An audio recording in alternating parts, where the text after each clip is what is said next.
Dito pala makikita nyo na kagad na unang nyo makikita habang kayo papatungo doon sa ating unang destinasyon. Kung makikita nyo dito sa aking likuran, sa binabagsakan ng waterfalls ay parang meron siyang parang planggana na akala mo parang swimming pool na sadyang ginawa.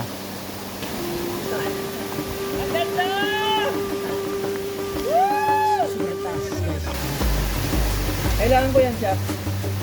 At makikita nyo sa aking likuran, pag napakagandang napagitnaan yung tubig, yung akala mo pader. Tara, adventure tayo. Sa bawat ikot ng gulong, di natin alam kung anong makikita natin sa daan. Pero iyon naman ang tunay na saya ng adventure. Hindi mo lang kailangan alam ang lahat ng mangyayari, basta handa kang mag-explore.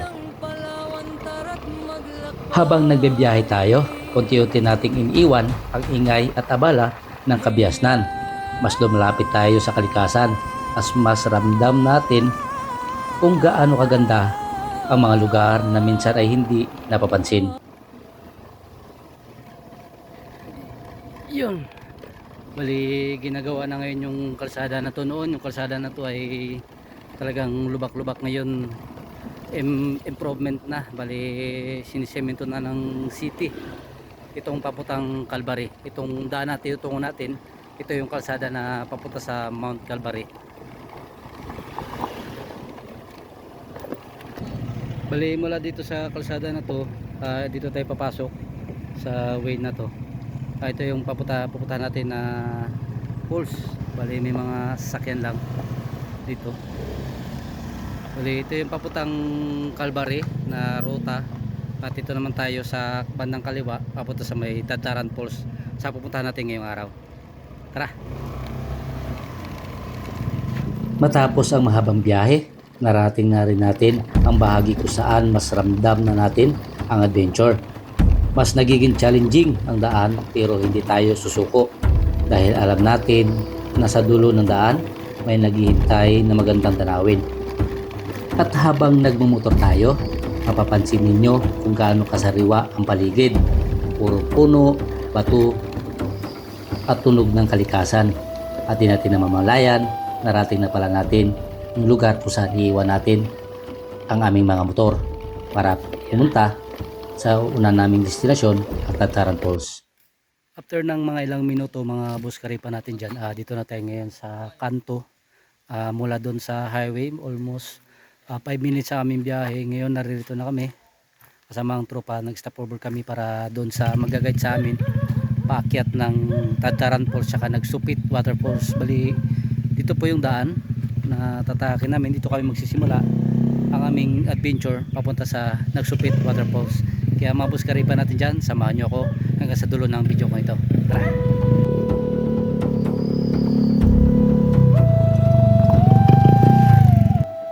Mula dito sa pinagparkan natin, dito sa may puno na to, bali lalakad tayo ngayon mula dito patungo dun sa ating unang destinasyon sa Dadaran Falls.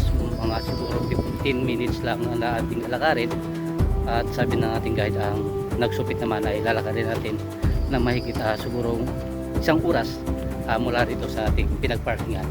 Kaya tara, samahan nyo ako sa ating adventure ngayon vlog na to.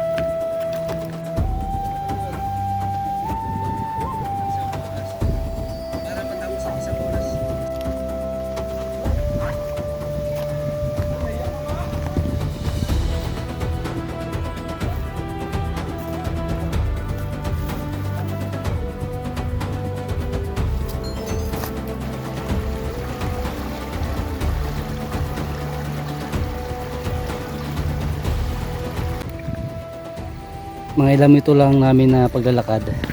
Ito pa lang sa bandang area na to, may malalim na kagad na pwedeng maliguan.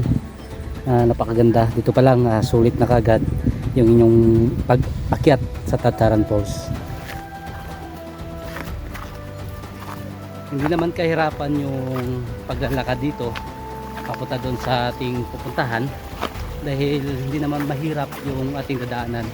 Dahil meron naman talagang daan na talagang na pwede nyo pagdadaanan dito.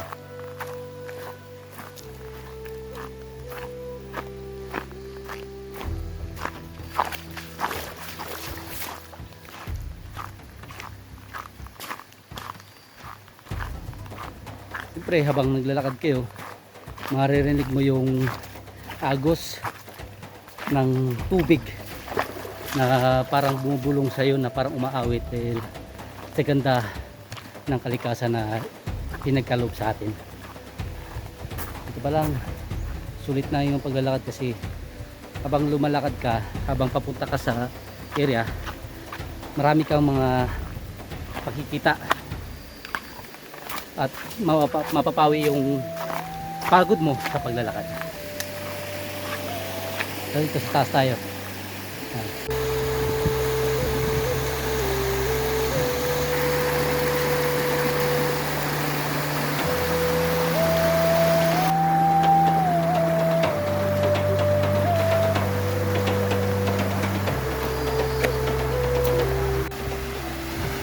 Dito pa lang makikita nyo na kagad yung unang steps, kasama sa 7 steps na maliliit na waterfalls na unang nyo makikita habang kayo papatungo doon sa ating unang destinasyon.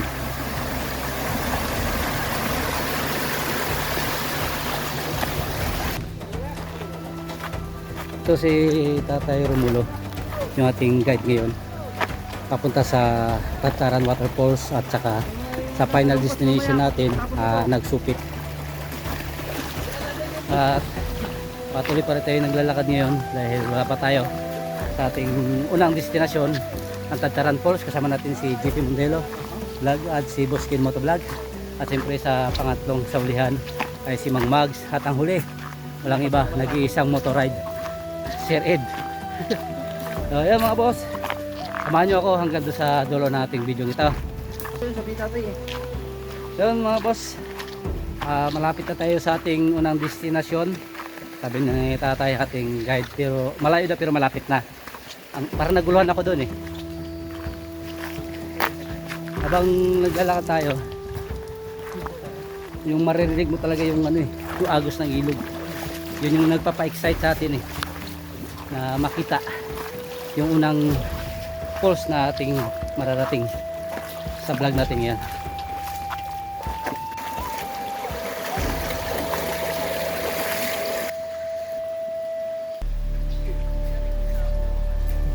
Ang Tataran Falls ay isa sa mga waterfalls na matatagpuan sa Barangay Erawan, Puerto Princesa City. May mga naitalang bumisita rito noon at nabanggit din na kabilang ito sa mga waterfalls sa Erawan na hindi pa gaanong nade-develop para sa mainstream tourism. After ng mga ilang minuto paglalakad, narating na natin yung unang destinasyon natin, kung tawagin ay Tataran Falls.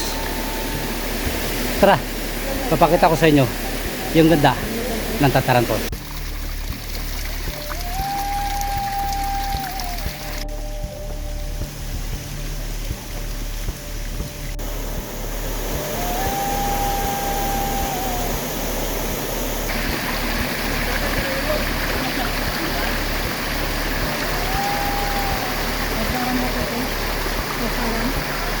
Kung makikita nyo dito sa aking likuran, yung ganda kasi sa binabagsakan ng waterfalls ay parang meron siyang parang planggana, nakakala mo parang swimming pool na sadyang ginawa.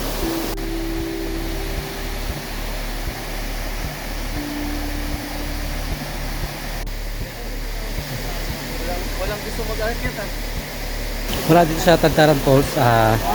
Tutunguhin na naman natin ngayon, pupunta natin ngayon ang huling destination namin, ang Nagsupit.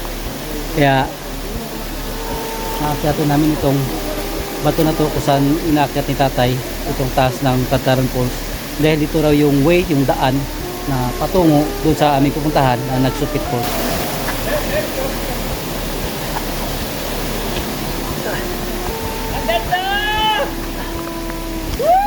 Sobrang taas guys, ang ganda! Dito sa taas, doon sila sa baba. Ayan o. Kitang-kita mo yung mula sa taas, kitang-kita mo doon sa baba yung ganda nung area. Kapag dating sa taas, meron itong malinaw na tubig na dito pa lang pwede ka nang maligo kasi ang lamig ng tubig, sarap pakiramdam. So, dire-diretso tayo at doon si Tatay sa taas. Pinintay tayo papunta doon sa ating final destination, ang Nagsupit Waterfalls.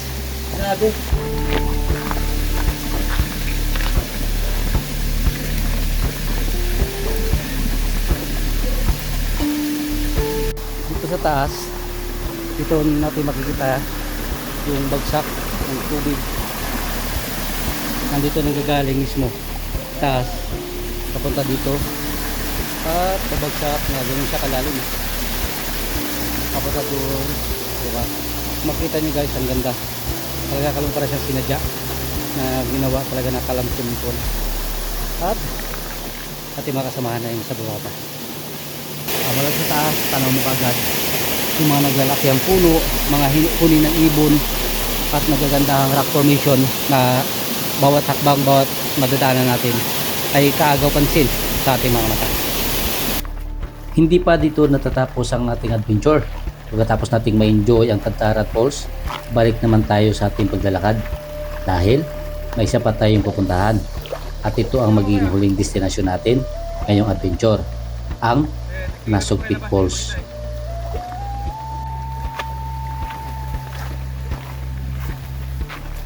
Third step? Hindi. Yan, third. Ang pangatlo. Habang nagpapatuloy tayo sa ating paglalakad, ramdam mo talaga na hindi lang destinasyon ang mahalaga. Minsan, mas memorable pa ang mga bagay na nakikita mo habang papunta ka roon.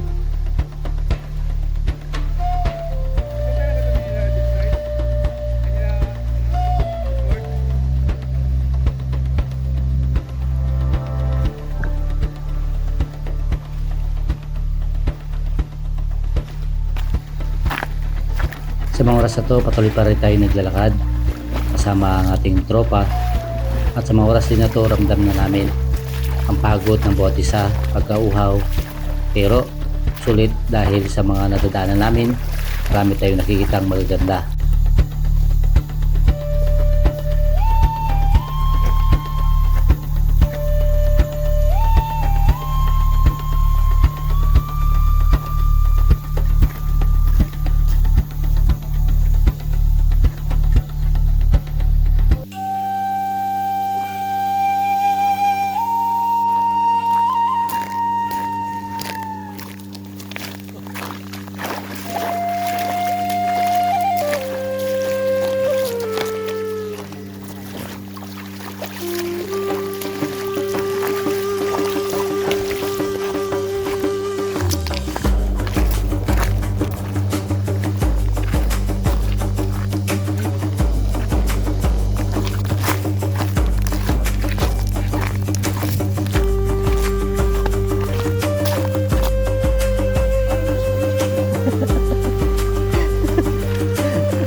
Ito nga boss, challenge talaga kasi hindi mo na po sa kadadaan dito eh. Dito, wali dito siya. So kaya ata dyan, pero kaya naman.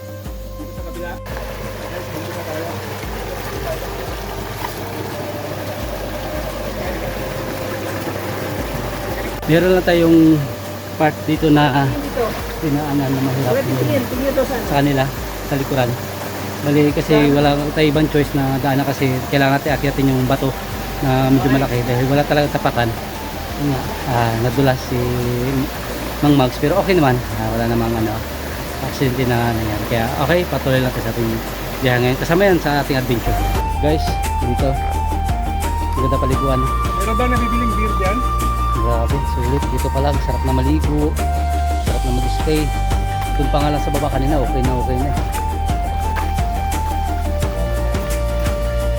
Ito na, narating na natin ang huling destinasyon ng ating paglalakad at ating adventure, Nagsupit Falls. Bago tayo mula sa ating paglalakad, pero pagdating dito at makikita ang tubig na bumabagsak sa gitna ng kalikasan, parang nawala lahat ng pagod. Guys, mga ilang minuto natin paglalakad, halos isang oras, nandito na tayo ngayon sa paanan ng Nagsupit.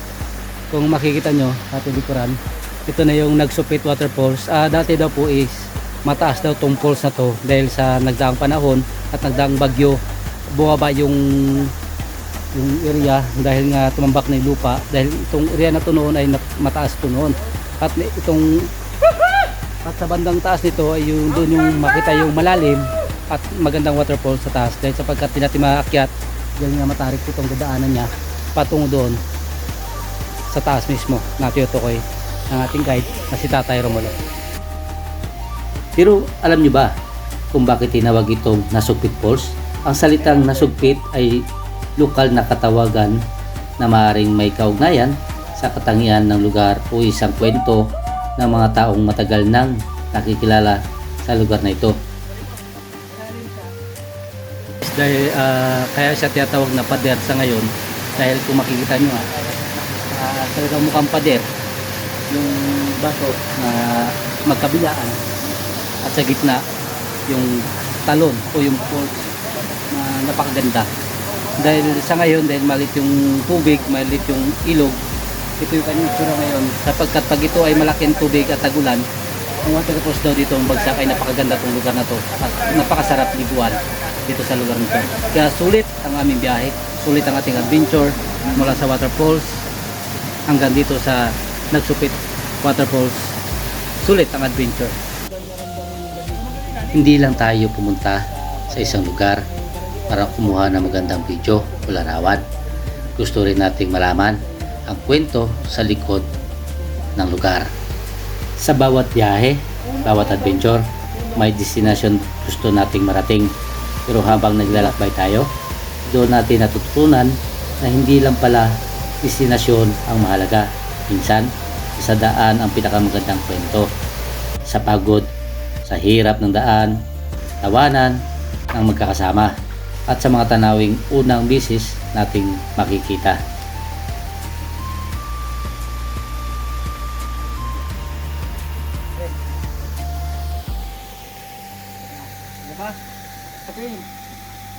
Adventure, adventure, adventure, adventure.